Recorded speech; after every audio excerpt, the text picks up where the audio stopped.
चेतना जी greater Noida से। राधे राधे श्री हरिवंश। राधे राधे महाराज जी। गुरुदेव, हम ये सुनते हैं कि यदि हमें कुछ समझ ना आए तो हमें हमारे अंतर्ज्ञान की आवाज सुननी चाहिए। गुरुदेव, कच्चे या शुरुआती दौर के साधकों को ये आश्वासन कैसे हो कि हमें वो आज्ञा हमारे अंतर्ज्ञान से नहीं, गलत है। जब हमें कुछ समझ में ना आवे तो शास्त्र सम्मत सिद्धांत के ज्ञाता किसी संत से मिलना चाहिए। हम मन की आवाज और आत्म आवाज में भेद नहीं समझ पाएंगे कि हमारा मन बोल रहा है ये हमारी आत्मा बोल रही है। आप उसका निर्णय नहीं कर पाएंगे, क्योंकि मन भी तो बोल रहा है। जो मन बोल रहा है वही लोग कर रहे हैं, इसलिए दुर्दशा को प्राप्त हो रहे हैं। मन क्या भी बोल सकता है, मन गलत भी बोल सकता है। तो हमारी जो आत्मा की आवाज़ होती है उसको सुनने के लिए अध्यात्म साधना चाहिए। साधारण व्यक्ति के अंदर जब वो उठती है तो उसे अनसुनी करके वो मन की आवाज़ को सुनता है, वो आत्मा की आवाज़ को। अगर आत्मा की आवाज़ सुनने लगे तो सब संत बन जाएं, अंदर से सब महात्मा हो जाएं। लेकिन उस आत्मा आवाज़ को, उस गुरुदेव की बात को, उस भगवान की बात को हम ठुकरा देते हैं। ऐसे वो स्फुरित होती बहुत धीमे। ये गलत है, नहीं करना चाहिए।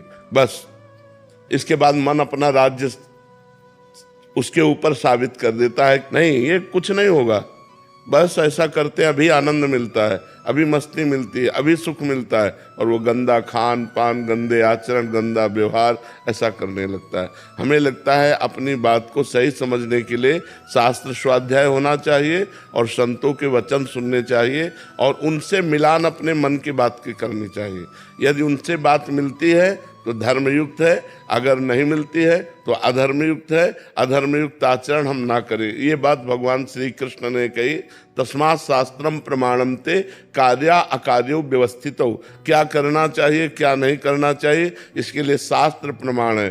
तो हम शास्त्र स्वाध्याय करें। अगर शास्त्र स्वाध्याय हमसे नहीं हो पा रहा तो हम संतों से बात करें, जो भगवान के प्रेमी जन हैं, जो महान संत हैं, उनसे हम बात करें तो हमारा सब निर्णय ठीक हो जाएगा। अगर हमारी बात संत और शास्त्र से मिलती है मन की, वो धर्मयुक्त है, और जो संत शास्त्र से नहीं मिलती वो अधर्मयुक्त है। हम अपनी आत्मा की आवाज़ को सुनने लायक नहीं हैं। हमारे अंदर इतनी पवित्रता नहीं है कि हम अपनी आत्मा आवाज़ को सुनकर उसके अनुसार चल पड़ें। हम मन की आवाज़ तक ही पहुँच पाते हैं, आत्मा की आवाज़ तक नहीं पहुँच पाते। मनोज जी जोधपुर से। राधा वल्लभ श्री हरिवंश महाराज जी। महाराज जी, 2 वर्ष से YouTube के माध्यम से आपका सत्संग व एकांतिक वार्तालाप सुन रहा हूँ। श्री जी के बल से मांस, मदिरा, प्याज, लहसुन सब छोड़ दिया है। आपकी आज्ञा अनुसार चलने का प्रयास भी कर रहा हूँ। बहुत बढ़िया। मानव जीवन का परम पुरुषार्थ क्या है महाराज जी? भगवान का साक्षात्कार कर लेना। अगर भगवान का साक्षात्कार नहीं है तो जीवन मिट्टी है। क्यों? क्योंकि जब हमारा शरीर छूटेगा तो ना परिवार हमारे साथ जाएगा, ना बैंक बैलेंस साथ जाएगा, ना हमारा कोई मित्र साथ जाएगा, ना हमारा कोई पद साथ जाएगा, ना हमारा शरीर हमारे साथ जाएगा तो किया हुआ भजन साथ जाएगा, किया हुआ पाप कर्म या पुण्य कर्म ये साथ जाएगा। तो हम पाप कर्म तो कर ही रहे हैं, क्योंकि धर्म का ज्ञान नहीं है तो हमसे पाप कर्म हो ही रहे, थोड़े बारे पुण्य हो रहे। तो मनुष्य जीवन यदि भगवत साक्षात्कार नहीं कर पाया तो पाप पुण्य के फलस्वरूप नरक स्वर्ग भोगता रहेगा, उसका आवागमन नहीं मिटेगा।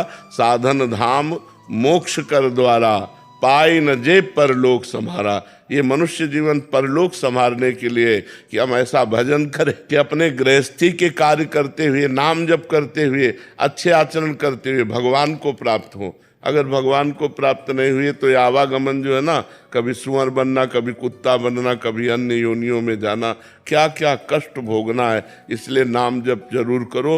मनुष्य जीवन का लक्ष्य है नाम जप करके भगवत प्राप्ति करना। और नाम जप के लिए बैठने की जरूरत नहीं।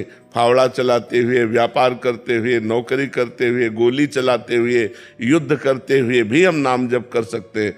तस्मात् भगवान कह रहे सर्वदा सर्वकालेषु माम निस्मर युद्ध च। मेरा स्मरण करते हुए, युद्ध माने अपने कर्तव्य कर्म को करो, इसी से भगवत प्राप्ति हो जाएगी। और मनुष्य जीवन का लक्ष्य भगवत प्राप्ति।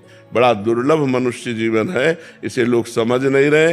शराब पीकर, मांस खाकर, पराई बहन बिटिया की तरफ गंदी दृष्टि करके अपना जीवन नष्ट कर रहे हैं। खूब नाम जप करो, अच्छे आचरण करो, इसी से भगवान प्रसन्न होते हैं। शालिनी सिंह जी। श्री हरिवंश महाराज जी भूरी सखी जैसा विरह प्रेम कैसे प्राप्त होगा साधक को? भूरी सखी जैसा आचरण हो जाए तो ऐसे विरह हो जाए। 24 घंटे में भूरी सखी जी एक बार सेवा कुंज जाते थे, उनका नाम भोलानाथ जी महाराज है, और जो चने बंदरों को फेंक दिए जाते थे, बंदर नहीं खाते थे, ठुड्डी जो, वो बीन कर एक मुट्ठी 24 घंटे में वो पाते और यमुना किनारे बैठे राधा राधा राधा राधा। तो ऐसा विरह हुआ कि वो चिल्ला चिल्ला कर बस रोने लगे श्री जी की प्राप्ति के लिए। इतना रोते कि ब्रजवासी जन श्री जी से कहते कि लाडली जू या बाबा को मिल जाओ या बाबा को दर्शन दे दो, बस हर समय आंसू चलते रहते। तो ये तो लाडली जू जिस पर कृपा करें तो भूरी सखी जैसा प्रेम आवे, पर वैसा आचरण भी हो। 24 घंटे में एक मुट्ठी चना खा करके जीना, आप सोचो कैसा। यहाँ बाल भोग में उतना हो जाता है, दोपहर के राजभोग, शाम खूब खान पान मस्ती, तो रोना कहाँ आएगा प्रिया प्रीतम के लिए। जब हम कष्टप्रद जीवन व्यतीत करते हैं तब भगवान के लिए रोना आता है। अगर हम सुख सुविधाओं का भोग करते हैं तो इसी में मन राजी हो जाता है, रोना कहाँ आता है। रोना तब आता है जब शुद्ध सतोगुण हो, रजोगुण तमोगुण का नाश हो गया, तो वो भगवान के दर्शन की लालसा होती, और जब भगवान के दर्शन की लालसा होती तब जिया नहीं जाता। दरस बिन दूखन लागे नैन, मीरा जी कहते हैं, जब से तुम बिछुरे पिए प्यारे कबहु न पायो चैन, दरस बिन दूखन लागे। हा कृष्ण हा राधा कब आप मिलोगे। वो रो रहा है, वो विकलता भगवान जब जिस पर विशेष कृपा करते हैं, और विशेष कृपा उसी पे करते हैं जो यहाँ कुछ कामना नहीं करता, कोई भोग नहीं भोगता, केवल प्रभु के पांचों न सुहात, विषय भोग, निद्रा, हंसी, जगत प्रीति और बहुबात, ये अच्छा नहीं लगता। वो एकांत में बैठे प्रभु के प्रति रोता रहता है। तो श्री जी से मनाओ कि भोरी सखी के प्रेम का एक किनका ही मिल जाए हमें। वो 24 घंटे रोते थे, हम 5 मिनट रो लें श्री जी के लिए कि कब हमें मिलोगे, कब हमें मिलोगे। ऐसी व्याकुलता आवे, हे नाथ कब हम पर प्रसन्न होकर मिलोगे। ऐसी व्याकुलता आवे जो प्रभु से प्रार्थना करे। कृपा से प्रेम जागृत होता है, और कृपा का स्वरूप यही है, निरंतर भजन करना, कुछ अच्छा ना लगना, तब भगवान की तरफ हमारा मन जाता है। अभी तो हम मस्ती में जी रहे हैं संसार में, अभी भगवान की आवश्यकता कहाँ है। किसको आवश्यकता है भगवान की? जिसके जीवन में भगवान की आवश्यकता जागृत हो जाती, उसे फिर चैन नहीं पड़ता भगवान के बिना। तो भगवान को भी चैन नहीं पड़ता, उसके बिना भगवान मिल जाते हैं उसे। अब ये अंदर की बात है, बाहर की नहीं।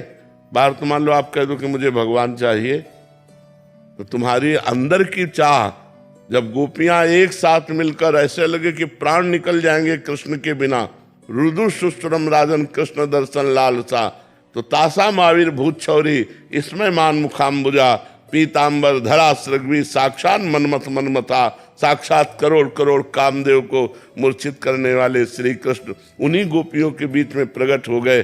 जब भगवान के लिए सब एक साथ रोने लगी, जब भगवान के लिए रोना आ जाए तब भगवान की प्राप्ति होती है।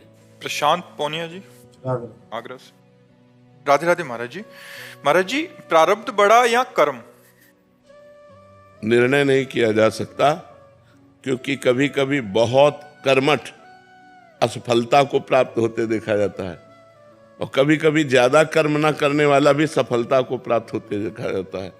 तो अगर प्रारब्ध जोर पड़ गया तो बहुत जोर का कर्म करने वाले को भी असफलता मिलेगी, दुख मिलेगा, हानि मिलेगी। और प्रारब्ध जोर कर गया पुण्य का, तो थोड़ी सी प्रयास प्रयत्न किया और सफलता ही सफलता हाथ लगती जा रही।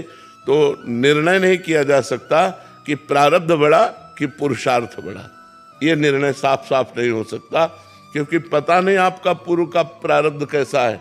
तो कभी कभी प्रारब्ध जोर होता है तो पुरुषार्थ को गिरा देता है, और कभी कभी प्रारब्ध कमजोर होता है तो पुरुषार्थ निकल जाता है। दोनों में ये नहीं कहा जा सकता कि श्रेष्ठ कौन है। समझ पा रहे हैं आप?